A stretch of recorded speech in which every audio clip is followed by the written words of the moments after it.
मित्रों, नमस्कार। मैं डॉक्टर अवनिंद्र कुमार पांडे आज फिर से आप सभी का हार्दिक स्वागत एवं अभिनंदन करता हूं। और आइए, संधि की जो श्रृंखला हम लोग लेकर के चले थे, उस श्रृंखला में आगे की कड़ी पर हम विचार करते हैं। पिछले दिनों में हम लोगों ने दीर्घ संधि, यण संधि और अयादि संधि की जानकारी प्राप्त की। आज हम लोग गुण संधि के बारे में जानेंगे। गुण संधि स्वर संधि का एक प्रमुख भेद होता है और सामान्य रूप से हम कहें तो जहाँ दो स्वर वर्णों में संधि होने पर गुण आदेश हो जाता हो, उसे हम गुण संधि कहते हैं। महर्षि पाणिनि ने गुण संधि की परिभाषा देते हुए सूत्र लिखा, आद गुणः। यह अष्टाध्यायी के 6वें अध्याय के पहले पाद का 84वां सूत्र है। क्या मतलब होता है इसका? तो पाणिनि कहते हैं कि यदि अवर्ण के बाद अच आया हुआ हो तो दोनों के स्थान पर गुण एकादेश हो जाता है।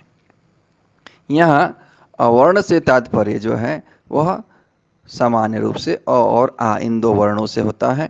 अच एक प्रत्याहार है जिसमें सभी स्वर आ जाते हैं। और गुण क्या होता है? तो गुण के लिए उन्होंने एक अलग से परिभाषा दी और उन्होंने कहा, अदें गुणः। अदें गुणः का तात्पर्य है कि अ, ए, ओ इन तीन वर्णों को गुण कहते हैं। अदें गुणः में दो शब्द हैं, एक अत शब्द है और एक एंग शब्द है। अत से तात्पर्य अवर्ण से केवल है और एंग से तात्पर्य ए और ओ से है। यहाँ ध्यान रखना चाहिए कि अ, ए, ओ इन तीन वर्णों से तात्पर्य केवल इन्हीं तीन वर्णों से होना चाहिए, इसके किसी भी भेद से नहीं होना चाहिए।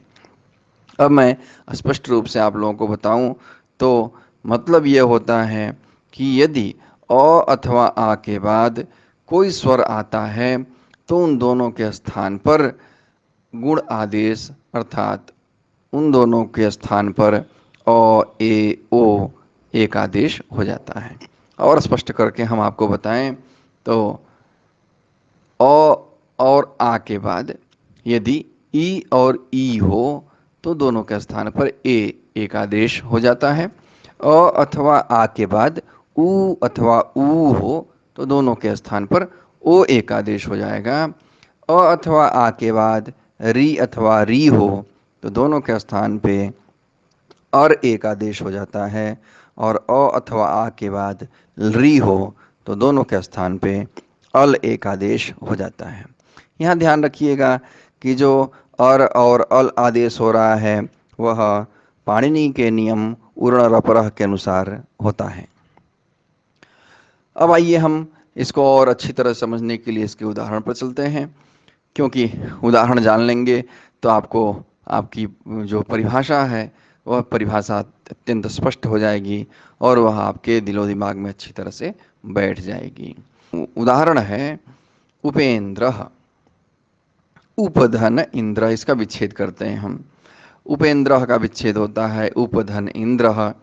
उप में जो अंतिम वर्ण है वह अ है और इंद्र का जो प्रथम वर्ण है वह ई है। अ और ई इन दो वर्णों में यहाँ पर संधि होनी है।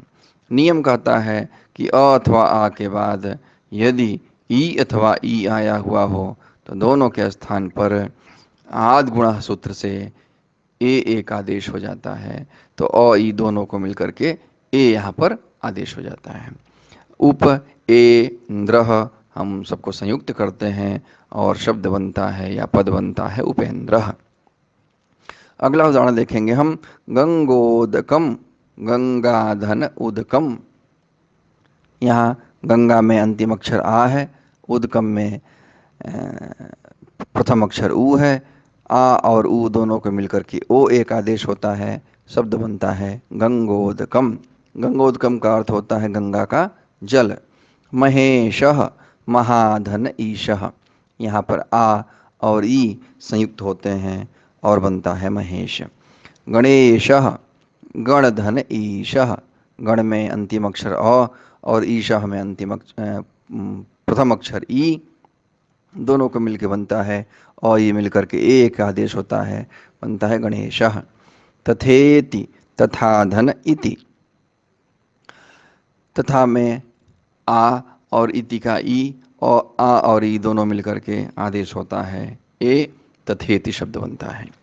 और भी उदाहरण देखें आप तो नेदम, न धन इदम, और ई का यहाँ पर मेल हुआ है। परोपकारः, पर धन उपकारः। पश्योपरि, पश्य धन उपरि, और ऊ मिला है यहाँ पर। महोत्सवः, महाधन उत्सवः, आ और ऊ दोनों मिलकर के ओ हो गया। महर्षि, महाधन ऋषि, आ और आ के बाद री है, दोनों मिलकर के महर्षि हो गया। ग्रीष्म ऋतुः, ग्रीष्म धन ऋतुः, अ है और आगे री है, दोनों मिलकर के अर हो जाता है। राजर्षि, राजधन ऋषि, राजर्षि शब्द बनता है। तवलकारः, तव धन ऋकारः, यहाँ पर अ है और आगे री है, दोनों मिलते हैं अल एक आदेश होता है और शब्द बनता है तवलकारः। और भी उदाहरण देखिए आप। सुरेशः, सुरधन ईशः। आप अगर हिंदी में इसको जानना चाहेंगे तो केवल विसर्ग हटा देंगे, वह हिंदी के उदाहरण हो जाएंगे। सुरेश, दिनेश, गंगोर्मी, महोर्मी, मम, दिन धन ईशः, दिनेशः, महोर्मिः, महाधन ऊर्मिः, गंगोर्मिः, गंगाधन ऊर्मिः। ऊर्मी का अर्थ होता है लहर, तरंग। महोर्मी मतलब विशाल लहरें, गंगोर्मी मतलब गंगा की लहरें, ऐसे अर्थ होगा इसका। महोदय, महाधन उदय। देखिए यहाँ पर आप लोगों की सुविधा के लिए मैंने विसर्ग हटा करके उदाहरण भी प्रस्तुत कर दिए हैं ताकि आपको किसी प्रकार का कन्फ्यूजन न हो। आप बिल्कुल इस बात को ध्यान में रखें कि हम यह जो उदाहरण दे रहे हैं वह हिंदी और संस्कृत दोनों के छात्रों को ध्यान में रखते हुए दे रहे हैं। आप ऐसा ना समझें कि कहीं हमने विसर्ग दिया है और कहीं विसर्ग छूट गया है हमसे। यह मैंने ऐसा करने के लिए दिया है ताकि जो हिंदी के छात्र हैं वो भी समझें और जो संस्कृत के छात्र हैं वो भी समझें। अंतर हमने पूर्व में भी बताया है कि बहुत अधिक अंतर नहीं होता है। कहीं पर विसर्ग लगा दिया जाता है और कहीं पर मौ लग जाता है, वो संस्कृत का उदाहरण हो जाता है। सूर्योदय, सूर्य धन उदय, वैसे भाग्योदय बना लीजिए। भाग्य धन उदय, भाग्योन्नति, भाग्य धन उन्नति, अ और ऊ का यहाँ पर मेल हुआ है। महोत्सव, महाधन उत्सव। एक बड़ा ही प्रसिद्ध शब्द चलता है अंत्योदय, अंत्य धन उदय, इस तरह से यह विच्छेद होता है और इसका अर्थ होता है कि अंतिम पायदान पर खड़ा जो व्यक्ति है उसकी भी उन्नति हो। ईश्वरेच्छा, ईश्वर धन इच्छा। उपेक्षा, उपधन इच्छा। महेंद्र, महाधन इंद्र। और इस तरह से हमने गुण संधि के ढेर सारे उदाहरण देखे। आप इसका निरंतर अभ्यास करिए और जब भी आप अध्ययन करते रहें, पढ़ते रहें, तो पढ़ते समय शब्दों के आने पर कोशिश करें, प्रयास करें, देखें कि उन शब्दों में कौन सी संधि हो रही है, कैसे उसका विच्छेद होगा, और उसका बार बार अभ्यास करें। ऐसा अभ्यास करने पर आपका संधि विषय ज्ञान जो होगा वह और पुष्ट हो जाएगा और प्रवर्धित होगा। इसी के साथ आप सभी को बहुत बहुत नमस्कार और धन्यवाद। आप इस वीडियो को आप भी देखें, अपने मित्रों को भी दिखाएं और अधिक से अधिक शेयर करें। कुछ आपको अगर पूछना हो तो नीचे कमेंट करके हमसे पूछ सकते हैं। बहुत बहुत धन्यवाद। नमस्कार।